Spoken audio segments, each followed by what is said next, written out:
మనం చిన్నప్పుడు అప్పుడప్పుడే మాటలు నేర్చుకునే వయసు నుంచి పెద్ద పెద్ద చదువులు చదువుకునే వయసు వరకు కూడా సాధారణంగా మనం స్కూల్లోనూ, ఇంట్లోనూ, బయట నేర్పించేది గౌరవ మర్యాదల కోసం. మనం పెద్దవాళ్ళని ఎలా గౌరవించాలి, పక్క వాళ్ళతో ఎలా మర్యాదగా నడుచుకోవాలనే విషయాన్ని మనకు మొదటగా నేర్పిస్తారు. ఎందుకంటే ఈ 2 విషయాలు మనం నేర్చుకుంటే జీవితంలో ఎప్పుడూ కూడా మనకి 2 అనేవి తరిగిపోవన్నమాట. ఎప్పుడైనా కూడా మనం గౌరవం ఇచ్చిపుచ్చుకోవడంలోనే ఉంటుంది. అంతేకాని మనం అవతల వాళ్ళకి ఏ గౌరవ మర్యాదలు ఇవ్వకుండా అవతల వాళ్ళ నుంచి అవి ఎక్స్‌పెక్ట్ చేయడం అనేది చాలా తప్పనమాట. నాకు తెలిసి చాలామంది ఇవి చిన్నప్పుడు నేర్చుకోలేనట్టుగా ఉంది. అందుకే మర్యాద, గౌరవం అనేది వీళ్ళకి తెలియనట్టుగా ఉంది.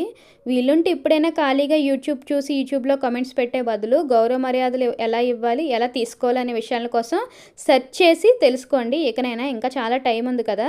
అంతే తప్ప వేస్ట్ కామెంట్స్ అయితే దయచేసి యూట్యూబర్స్‌కైతే పెట్టొద్దు. నేను చెప్పిన విషయంలో ఎంతమంది అగ్రీ చేస్తారో కింద కామెంట్ చేయండి. ఏమైనా తప్పుగా మాట్లాడితే క్షమించండి. Thanks for watching.